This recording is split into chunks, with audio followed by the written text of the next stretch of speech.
Earlier, Lauren Jackson finished her illustrious international career for Australia with a bronze.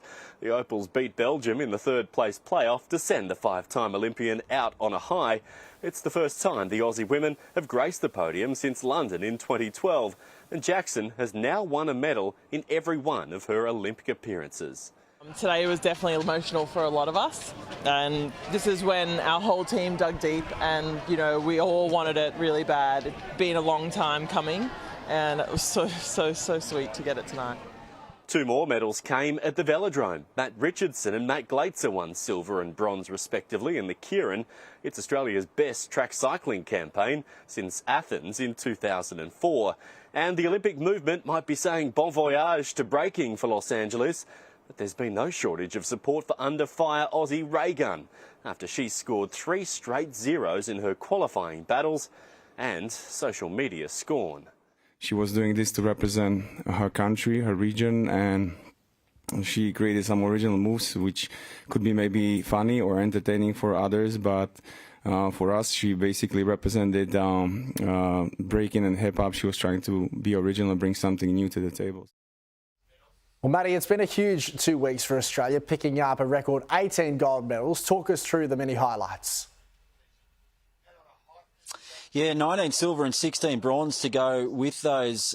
Scotty, our best medal haul since Sydney in 2000 and our best gold medal haul ever in an Olympic game. So many highlights. Let's start with day one. Grace Brown, what a performance in the cycling time trial. Then we saw our swimmers absolutely dominate in the pool. 7 gold medals for Australia's swimmers, the Dolphins, at these Olympic Games. 6 of those went to females.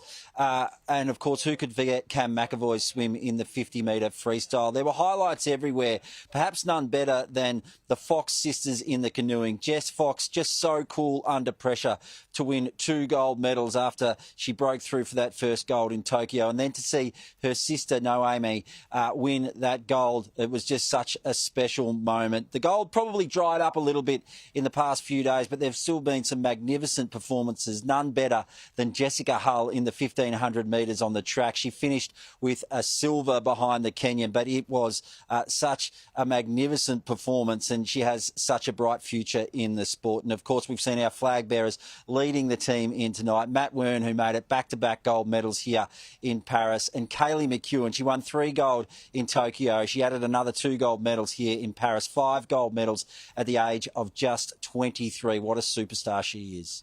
Maddie, just finally, you've covered so many stories over the last 2 or 3 weeks in Paris. What's the biggest takeaway from you? What's going to stand out when you look back on the Paris Olympics from your point of view? Well, I think it's hard to split many of the Australians. It was pretty special to be there both times when Jess Fox won her gold. But I tell you, a special moment for me, Scotty, was to be at Bercy Arena last night when the USA won, to see Steph Curry, you know, the absolute greatest shooter of all time, produce that performance in that gold medal match when the US were really being pushed.